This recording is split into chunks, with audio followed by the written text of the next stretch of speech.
Galera, o assunto de hoje é Chainsaw Man, uma das estreias mais esperadas do ano. Eu tô aqui com o Eric Buglé, que dubla o Denji, e o Léo Santos, que é diretor de dublagem da série. Galera, é um prazer estar com vocês. Né? Deem um oi aí pra galera do Boletim Nerd. O prazer é todo nosso. Olá, gente, tudo Oi. certinho? Estamos prontos aqui para um bate-papo. Prazer, gente. Obrigado aí pelo convite. Prazer estar aqui com vocês. A gente que agradece.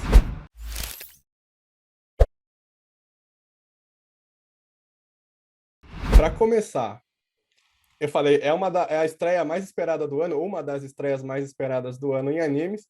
Como foi para vocês? Como tem sido lidar com as expectativas dos fãs? É sempre lidar com expectativas é sempre difícil, né? Porque você tem um grau a alcançar. É porque assim, a gente tem muito tempo de estrada já, a gente já tá muito calejado, já passou por muita coisa.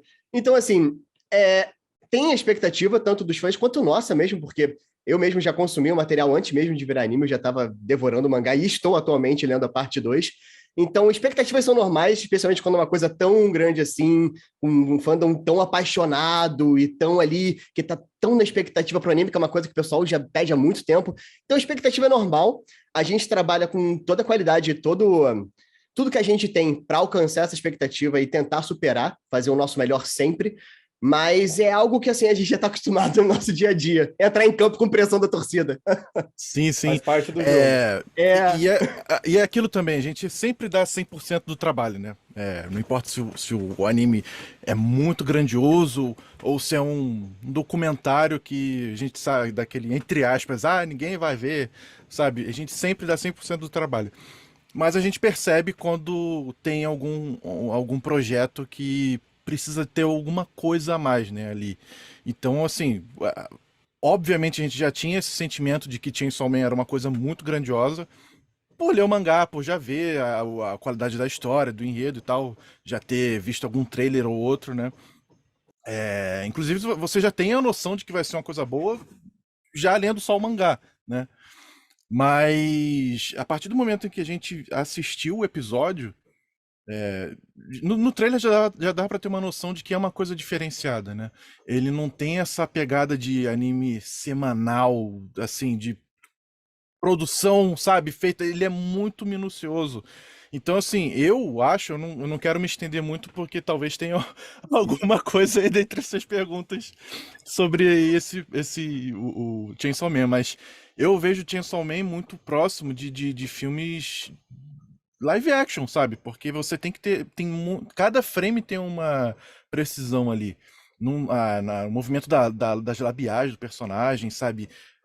Tudo é muito cinematográfico. Cada frame que você congela, você pode fazer um papel de parede lindo, um quadro maravilhoso. Então, assim, é muito bacana isso.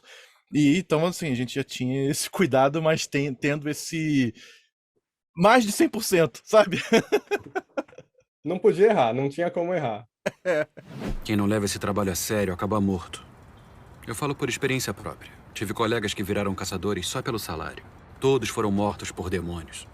Vocês estiveram na CCXP, conseguiram, Sim. né, sentir o calor da torcida. Como é que foi esse Sim. contato com os fãs?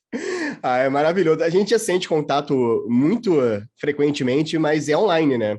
É através de rede social, através de mensagens que a gente recebe, e é sempre muito maravilhoso. Quando estreou Chainsaw Man, eu nunca recebi tanta mensagem na minha vida. Foi maravilhoso, eu consegui ler todas, não consegui responder tudo, porque assim, não tem como, mas eu li todas as mensagens, maravilhoso, o amor de vocês, incrível, mas na CCXP deu para sentir, quando a gente estava dando ali a palestra, o feedback em tempo real, né? O pessoal depois indo fazer um meet and greet com a gente, pedindo para tirar foto, conversando e falando, é maravilhoso. Porque a dublagem, ela é uma coisa um pouco mais distante, porque a gente grava num estúdio, vocês vêm nas suas casas, não é tipo teatro que você tá ali no palco e você já tem imediatamente o reconhecimento do público, já tem o público ali na tua frente. Então é uma coisa que pra gente é sempre muito legal, porque não é sempre que a gente tem a oportunidade de ter isso. Então quando tem, é muito bom. E é legal ver como as pessoas são preocupadas em, caramba, como é que vai ser? Quem que vai fazer tal personagem? A gente nunca fala, né? Claro. Mas é legal ver como eles são interessados e, assim, eles esperam já. É expectativa o tempo todo. Então, assim, Eric e eu, a gente gosta de anime. Então a gente também tem isso também. A gente fica esperando o próximo episódio pra sair. Eu falo, caramba, quem que vai aparecer agora? O que que vai acontecer? Como é que vai estar a voz do cara? Como é que vai estar a animação? Então a gente já fica confabulando, assim, eu falo assim, eu sou o diretor, mas o Eric também é diretor da casa, né, da São de Veracruz, então a gente tá sempre trocando figurinha de todos os projetos. Então a gente fica assim, nós somos os nerds que podemos trocar, que pode trocar informação. Já que a gente não pode trocar informação com mais ninguém, a gente troca informação entre si. Então a gente tá sempre discutindo isso e isso é muito bacana, sabe? É sempre bom. Não quero ser arrogante e dizer que a gente atende as expectativas, mas pelo menos a gente tenta ali simular os fãs, e ele sendo fã, eu sendo fã, e a gente tenta ter esses dois lados também. E o pessoal gosta bastante, assim, da dublagem, né? Quando sai o anúncio de elenco de dublagem, rende nos maiores portais, né, de cultura geek, os segmentados para anime, né? O pessoal acompanha bastante, né? Constante, né? Com bastante constância, o que vai saindo. Dublagem ganhou uma visibilidade, né, nos últimos anos que não existia antes. Então é uma coisa nova até pra gente, que já tem muito tempo de carreira, mas que, caramba, agora as pessoas reconhecem a gente, sabem que a gente se interessam pela dublagem. Porque antigamente não tinha muito isso. Até a internet ajudou muito, né? Rede social, etc., pra você conhecer o rosto das pessoas. Mas é uma coisa nova e é uma coisa muito legal de ter. Essa troca é muito boa. As pessoas param vocês na rua, né, e falam, você dublou tal personagem. Parar na rua, do nada, é mais difícil. Mas se você falar com a pessoa, ela, peraí. Essa voz é familiar, é conhecida. É engraçado quando a gente dubla algum vilão, aí alguém fala, dubla o fulano de tal. Aí a pessoa, tá. Tipo, ela assimila o personagem, o vilão, e fala, tá, legal. Já te vê como personagem ali, né? O vilão ali na frente dela. Me responde. Você só entrou nessa por causa da máquina, não é? Acertou. Então eu tinha razão de arrebentar a sua cara. E, pessoal, voltando para a história do Chainsaw Man, o que vocês veem de diferente dela em relação aos outros animes, os mais populares, né? Não vamos colocar diferente de todos, porque é difícil ser diferente. Mas por que ela é tão querida, essa história? Olha, eu acho que assim, ele tem lá todas as, botando entre aspas, fórmulas, né, do shonen e tal. Tem essa pegada mais sombria que eu gosto bastante.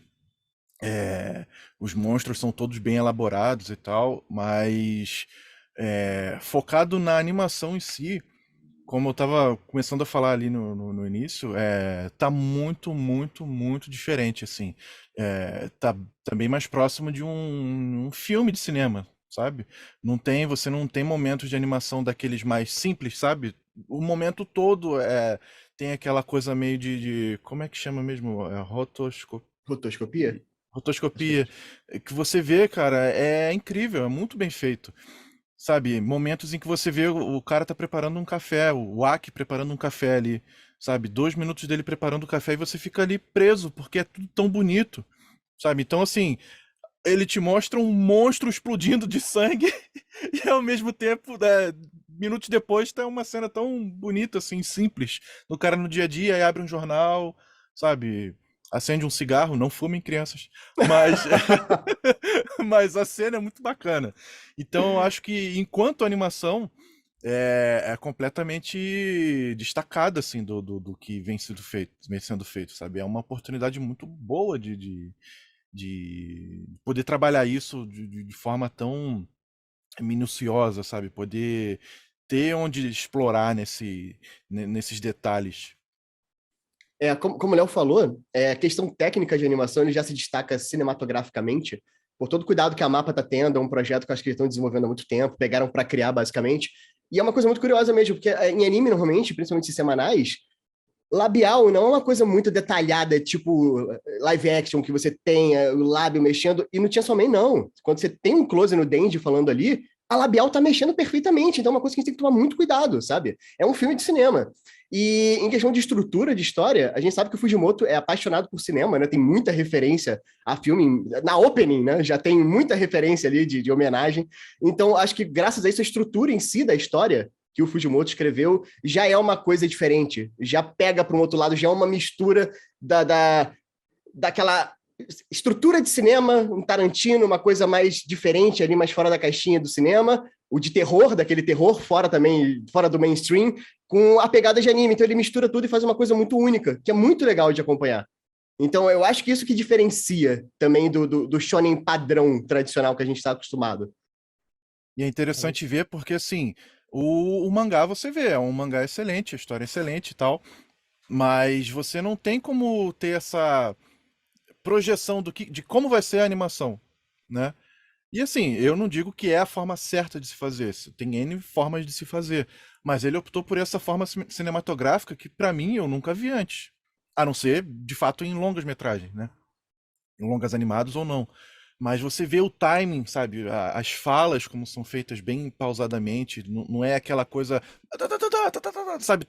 O tempo todo, sabe? Fala, fala, fala, fala, fala, que a gente costuma ver em projetos semanais, sei lá, séries de 70 episódios, coisas assim. Então tá tudo muito enxuto, muito, muito bonito de se ver de forma bem geral. E isso é muito bom de trabalhar. Ao mesmo tempo que é difícil, tem momentos que se torna mais fácil, assim, pra você, porque tá tudo lá, você não tem uma imagem flat de um rosto com dois tracinhos apenas. Não, tá tudo lá, tá todos os sentimentos colocados ali na expressão do personagem, até os atores também são incríveis, então é tudo bem. Quanto mais informação a gente tem na tela, mais fácil pra gente trabalhar. E essa questão das emoções, ela fica bem aflorada, né? Porque uma hora você tá falando, meu Deus, quanto sangue, daqui a pouco você tá rindo, e daqui a pouco acontece alguma coisa que você fala, eu vou chorar, porque eu não esperava que isso, né? A gente, nesses episódios 8 e 9, Sim, carrossel de emoções. nossa, a gente acha que era uma comédia, era uma tragédia, e depois você acha que é uma tragédia e virou uma comédia. E ainda tá só no começo, né? A gente sabe. E o anime, ele tira algumas partes, assim, não essenciais que a gente vê no mangá, né? Mas mantém ali a linha narrativa, né, da história, é toda preservada, você não sente que perdeu nada com a história que está sendo contada em animação. Eu acho Sim. isso bastante interessante, né, de trazer. Sim, eu acho que ele só cortou basicamente um trecho relevante, quer dizer, relevante não, que eu nem acho tão relevante assim, mas só um trecho que me lembra agora, que é aquela do Demônio do Músculo, não é? Logo no começo, que eles raparam fora. Mas fora isso, é uma adaptação muito fiel e muito, como o Léo falou, de ritmo muito cadenciado, muito bem planejado, sabe? Tem o tempo do respiro, tem o tempo da ação, é tudo muito bem desenhado na estrutura. E nesse momento, assim, do respiro, não fica monótono, porque você tá mergulhando ali naqueles personagens, né? Você não fica aí, quando é que vai começar a ação? Como outros animes, né? Você fica esperando Sim. a batalha ali e tudo mais. Mas nesse você para e fica vendo a interação dos personagens, que é muito interessante, né? Eles entre eles são personagens bem... Sim, e normalmente os momentos de diferentes. pausa são entre o Aki e o Denji e a Power, né? Que é um trio que tem que ter esses momentos para você entender eles como família, sabe? Sim. Então é importante para a história esses momentos de pausa. Muito bom. É uma pena que quando eu tenho que brigar com um homem, eu só miro bem no saco! Sobre o Denji, eu queria saber, Eric, no que você se identifica com ele, o que você não se identifica com ele. Tem que passar por essa pergunta. Olha, essas perguntas, quando é com o Kazuma do Konosuba e o Denji são perigoso. Deixa eu ver. Olha, identificação de cara com o Denji, eu quero comer bem, quero viver tranquilo, quero ganhar dinheiro, quero ter conforto, tô lá, né? Esses desejos são básicos. Agora, o Denji passa dali em alguns momentos, em alguns desejos dele, em algumas vontades, passa. Mas a gente releva porque ele, pô, é um menino que nunca teve nada, cresceu na miséria, cresceu sem afeto, cresceu sem dinheiro, sem comida. Então, quando ele finalmente tem isso, ele quer aquilo na hora e tudo que ele conseguia abraçar com o braço e com as pernas, entendeu? Então, eu acho que a determinação do Denji é invejável, independente de qual seja o objetivo final que ele tem, a determinação é algo que a gente tem que ter em comum. É justo, é justo. Léo, você tem alguma característica aí que você se identifica com o Denji? Olha, eu não necessariamente característica que eu me identifico, mas eu entendo ele como um resumo dali do jovem que tá chegando à fase adulta. Ele tá preocupado, ele quer comer, né? Ele quer se alimentar, cara é órfão, Importante. né? Ele acaba de conseguir um emprego, né? O jovem aprendiz aí na luta e ele tem os sentimentos, ele quer uma namorada. Você O tem um que o jovem potita, quer? Léo. É, Você tem um potita aí na sua casa, então já é uma coisa. sim. Então, assim, é interessante ver como o público pode se identificar com ele, tanto o cara que já tá mais adulto, né, e que quer essa coisa cinematográfica, que é uma coisa mais bem trabalhada, como o jovem que quer assistir, vou assistir um anime, quero ver como é que é esse Chainsaw Man, ele vai ficar abismado, sabe, porque é inesperado, sabe, não é uma coisa diferenciada, sabe. E quanto ao Denji, ele vai se identificar de alguma forma. Colocando o cara que De quer alguma uma namorada, forma. ele quer dinheiro e ele quer namorar. Eu acho que muita gente vai se identificar.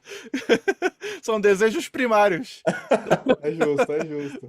E da assim, é um adolescência. protagonista interessante porque ele não quer ser o melhor, né? O melhor lutador, o melhor mago. Ele Sim. não. Ele só quer o mínimo. Ele É, quer coisas básicas, ele quer comer É. e quer. Né? É tudo que ele foi privado na vida, né? Ele Sim. nunca teve nada. Então, assim, eu acho justíssimo ele ter desejos egoístas, ele não querer ser o mais forte ou salvar a humanidade. Não, ele quer se dar bem. Ele quer pegar a garota que ele quer pegar, ele quer se alimentar no final do dia, ele quer ter uma casa. Justíssimo. Uma pessoa que viveu na miséria e sem nenhum tipo de afeto a vida inteira vai ser egoísta mesmo, filho. É isso aí. Corre atrás do seu, que o mundo te Exatamente, privou. correndo atrás do prejuízo. Exato. Você vai me reconhecer só pela força da minha mordida. Não se esquece. A gente vê assim os diálogos, né? São bem divertidos, quando possível. A gente vê também em outros animes também que trazem uma localização bem legal, bem característica para falar com o público jovem. É um desafio para vocês traduzir e adaptar esses diálogos ou é uma diversão ou um pouquinho dos dois? Assim, se tratando de Chainsaw Man, tem que ter muito cuidado. Por quê? Porque não é um desenho galhofa, sabe? Por mais que tenha os desejos do Denji, tenha bastante coisa galhofa, não é todo momento que ele tá nisso, né? Então, assim, tem esses momentos, você tem que saber o momento da piada, o momento da descontração, o momento dele falar uma coisa de boca suja mesmo, porque por mais que o Denji tenha essa vida das ruas e tal, ele não é um cara chulo o tempo todo. Sabe, ele não tem essa. Ele é bem específico ali. Ele tem os momentos de inocência, entre muitas aspas, né? Mas. E tem essa voracidade do jovem que quer pegar a garota. Então, colocando de diferença entre outros animes, que tem esse momento mais em que o personagem aparece em SD, achatadinho e tal, no Chainsaw Man não tem tanto. É totalmente focado em cinema, né? Você vê essa coisa cinematográfica o tempo todo. E os diálogos também, eles são totalmente polidos, não tem caquinho o tempo todo. A gente não pode colocar isso o tempo todo. Mas o que a gente tem que fazer? A gente tem que focar sempre na naturalidade. Todo o projeto a gente vai focar sempre na naturalidade, mas às vezes o projeto pede uma coisa mais exagerada, entendeu? Uma coisa galhofa, uma coisa mais pastelão. O Eric citou o Konosuba é um anime mais pastelão, entendeu? Aí, por exemplo, o humor do Jujutsu é diferente. Tem um humor mais... Tem momentos que pede uma coisa mais pastelão, uma coisa mais... um caquinho só. Às vezes só uma inflexão engraçada, não necessariamente mudar o texto, entendeu? Então, o Chainsaw Man, ele é muito enxuto. Então, assim, tem que ter muito cuidado. Não dá pra ficar botando piada o tempo todo, até porque não pede, entendeu? Os momentos engraçados são quando a Power tá lá fingindo que tá enganando alguém e ela não sabe mentir uma vírgula, entendeu? Ou quando o Denji tá bem idiota sendo ludibriado por alguém. São esses momentos que você tem que ter a noção de colocar ali, de perceber a comédia tem timing, entendeu? A gente não pode quebrar esse timing. Não consigo, não. Abre a boca. Ah, tá gostoso? Para vocês, qual foi o momento mais marcante até aqui? Que mais marcou, assim, de alguma forma? Até aqui? Deixa eu pensar. Pelo menos na questão de dublagem. Ah, por incrível que pareça, eu acho que foi a cena do Denji com a Potita, quando no primeiro episódio, nem é um momento de batalha, mas é um momento de troca ali verdadeira entre eles, que o Denji acabou de ser retalhado, tá lá na lixeira, e Potita tá começando a reviver ele, que rola um flashback de quando eles estão cortando madeira, e o Denji fala, ó, cara, eu não tenho futuro, eu tô preso com Yakuza, eu não tenho perspectiva de vida, então, assim, eu ouvi dizer que demônios tomam corpos, então, se eu morrer, quando eu morrer, porque eu vou morrer nessa vida, eu não vou durar, tome o meu corpo e, cara, vai ser feliz, sabe? Vive a vida que eu sempre quis viver, vai viver com o meu corpo. E eu acho que esse é um momento tão legal. A interação Denji e Potita é uma coisa que a gente tem pouco, porque a gente perde no primeiro episódio já, um sacrifício, mas é uma relação tão legal deles, tão bonita, e que arrasta o Denji para tanta coisa nos outros episódios, porque ele vive não só por ele mais, ele vive pelo Potita também, para viver, pro Potita sentir a humanidade. Então, acho que esse momento de troca e de desabafo, que ele acha que ele vai morrer e no final acontece o contrário, eu acho que é uma cena muito marcante para mim. Eu acho que eu gostei muito desse momento. Por mais que os momentos de briga sejam maravilhosos de fazer, mas esse momento de troca dos dois eu acho que é o meu favorito, até então. Até então. Olha, eu acho que dentre esses episódios 6 e 7 acontece aquele detalhe que eu não vou falar, porque tá muito recente.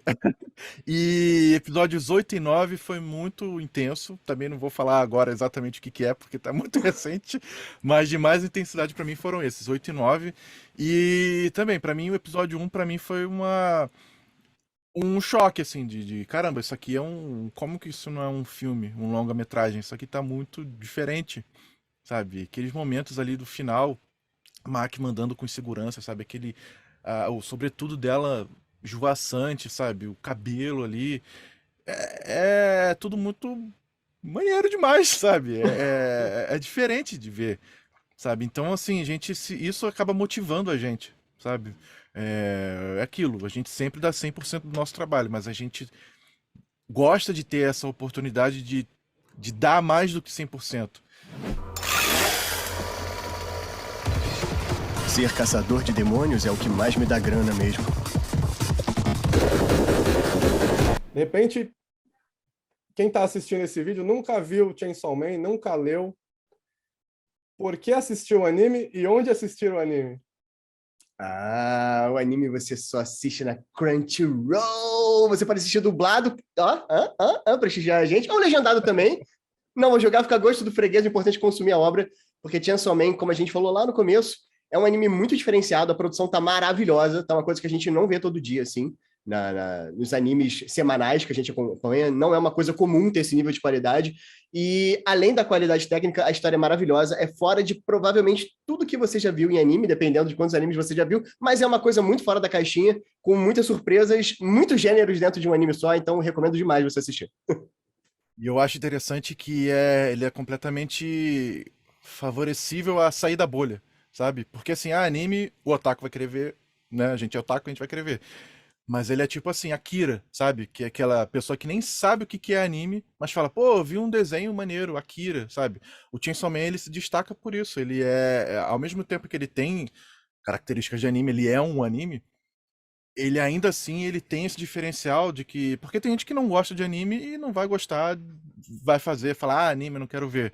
Mas, cara, é diferente. Entenda como uma animação completa. É uma produção incrível japonesa, né? Às vezes você tem aquele amigo que fala, eu não gosto de anime, não vou ver. Fala, cara, vê isso aqui que é diferente. Entendeu? Vê comigo, acompanha um episódio, vê se você gosta. Pô, Chainsaw Man, olha o nome. Cara, não tem como ser ruim. Homem Motosserra! Cara, é muito bom, é muito bom. E, de novo, não é longe de mim querer falar que o anime é menos legal, o anime normal é menos legal. Eu adoro anime, desde pequeno eu vejo, o Eric também. Então, é mais pra essa questão de sair da bolha, sabe? E ver o quanto é legal. E ao mesmo tempo isso pode atrair as pessoas pra ver de fato o anime. Falar, caramba, isso é um anime, eu gostei muito, então eu quero ver outros. Então, imagina, o cara vai ver a Crunchyroll lá, vai ver, botar os dias grátis dele da primeira assinatura e vai, abraçar todos os outros animes. Vai ser mordido pelo o bichinho do anime. Esperamos que sim, né? Sim. Galera, era isso. o papo de hoje. Agradeço demais legal. pela atenção, Nada. pelo carinho. Foi um prazer. Prazer foi cara. todo meu. A gente vai colocar essa entrevista no YouTube, no site, né, no Legal. Instagram também. E Uhum. só agradeço mesmo, desejo sucesso aí para vocês nesse projeto e nos obrigadão. outros. Prazer, obrigado. Sucesso para todos nós. Valeu. Valeu.